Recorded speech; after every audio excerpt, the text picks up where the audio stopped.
Tell me if this sounds familiar. You've been working all week, maybe even putting some extra hours so you can buy that shiny new game that you've been waiting for.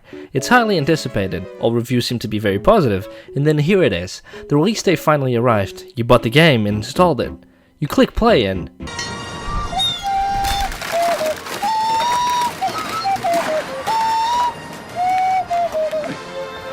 Now, before I go ahead, this video is meant to showcase my first impressions on the game, which are not great by the way.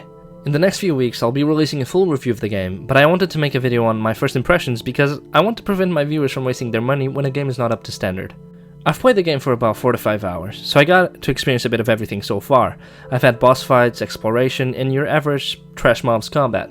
When it comes to the actual gameplay, and by this I mean movement, fighting, and traversal controls, it's fantastic. It's games that have controls like these that set the gold standard for fluidity in gaming.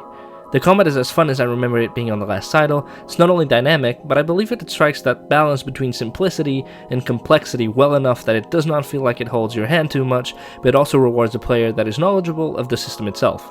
Outside of combat, this game does what a lot of other games like Uncharted and Assassin's Creed do, which is a lot of climbing, grinding, and jumping. However, these never feel slow or sluggish like the titles that I've mentioned before. Even though I really do enjoy them, they suffer from a lot of downtime. In Star Wars Jedi Survivor, that is not even a problem because these sections usually take seconds to complete. The issues with the game only arise when we mention technical problems, and I'm not lying when I say that those stick out like a sore thumb. As soon as I launched the game, I noticed a very frequent stutter issue, not to a degree where it is unplayable, but to a point where it's noticeable and irritating. My setup is quite good. It's not your state-of-the-art gaming setup, but it is in the thousands of dollars. I have an RTX 3060 with 12GB of VRAM, a Ryzen 7 5700X CPU, and 32GB of DDR4 RAM. So you know, decent but not perfect. However, definitely above the recommended requirements they have shared with us.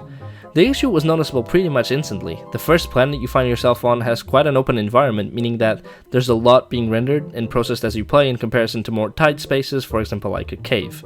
In open environments such as those, the performance just tanks. On my rig, that means 40 to 50 frames per second and frequent screen tearing. However, if your rig is of a lower spec, I wouldn't be surprised if it tanked even lower. The performance only improves when you are either in a tighter environment or an indoor space.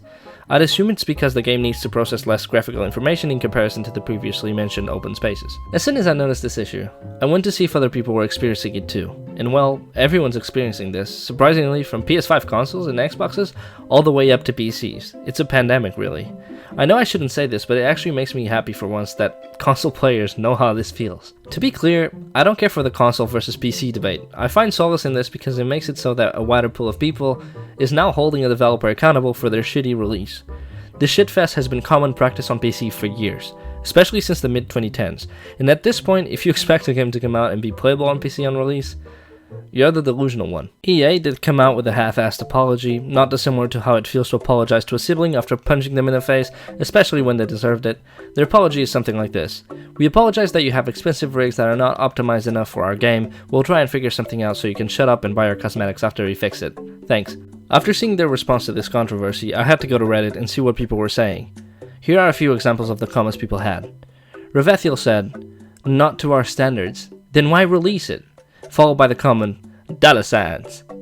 Difficult Ads said, "I think they couldn't delay it anymore because Zelda's coming out, followed by Diablo and Final Fantasy, so they had to release it and patch it after release. Really bad from them, but this is my best guess to what happened." That's actually a good point, but it annoys me even further because this game, that could have otherwise been great on release if the proper care had been given to it, is now staying with the reputation of a terrible one. It's very difficult for games to shake things off like this, Cyberpunk 2077 being the perfect example. Going back to the point that Difficult Ad mentioned, now this game, after having a terrible release, is still going to be followed by Zelda, which I'm almost sure is going to have a great release. I don't even remember hearing about Nintendo having a bad release for a Zelda game. Followed by Diablo, which is made by Blizzard. That one could go either way honestly, but in all seriousness, since they have already had an open beta in March and it had overall good reviews, I don't see it going down the shitter. So the funny thing here is, they've released a game early, which should not have been released in this state, so that they could prevent clashing with the release of other highly anticipated games. However, the game released in such a bad state that anything that releases after it, even if it's only in a slightly better state, will look miles better in comparison because those releases would have been prioritized the quality of their product over the short-term profit of an unfinished one. The following comments are just to prove that PS5 and Xbox users are also suffering from this performance pandemic. Xbox players commented, "It's definitely not unplayable, but not great. In the bigger open areas there's a decent amount of screen tearing and stays around probably 40 FPS. Followed by, there was one area on Cabo, there was no greater than 20 FPS no matter what. Everywhere can go from 30 to 40, closed areas are usually stable." PS5 players commented, "It's also busted on PS5. Is there any plan to fix frame pacing, get stable 60 FPS performance mode, and fix the major image quality issues? The game really looks and plays bad on PS5. Now, let me be honest with you guys. The reason as to why I bought this game on release is because I could make content on it. If it were good, then I can make a review and a video on how good it is. If it's bad, it's still good content because I can make a video on how bad it is. Nevertheless, I never bought games on release before I started doing YouTube because of the same issues I've already highlighted. Please do yourself a favor and do not buy this game until you've heard from trustworthy sources that it has been fixed. The game at its core is a great game. The acting is good, the gameplay is good, essentially the overall foundation of the game is good, but the technical issues are too great to be overlooked.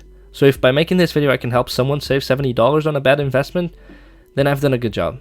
On another note, we've just hit 3K subscribers, so thank you all very much. I've only been making videos for about 5 months, and to have this amount of feedback is great. You definitely make it worth to keep going.